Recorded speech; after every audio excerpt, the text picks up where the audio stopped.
اللہ وبرکاتہ۔ دوستو، فجر کی نماز کے بعد یہ 3 تسبیح آپ پڑھ لیں تو رزق کی بارش ہوگی اور ہر پریشانی ختم ہوگی اللہ کے حکم سے انشاءاللہ۔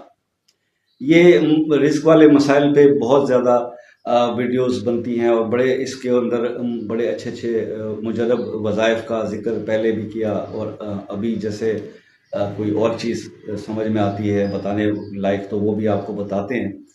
تو یہ جو تسبیح آپ کو میں بتانے جا رہا ہوں، یہ اگر کوئی دیکھیں فجر کی نماز کی تو ویسے بہت بڑی فضیلت ہے۔ جو لوگ فجر کی نماز باقاعدگی سے پڑھتے ہیں باجماعت، میں نے ان کو کبھی پریشان نہیں دیکھا، کیونکہ فجر کے ٹائم پہ ہی تو رزق کی تقسیم ہوتی ہے، فرشتے رزق لے کر آتے ہیں۔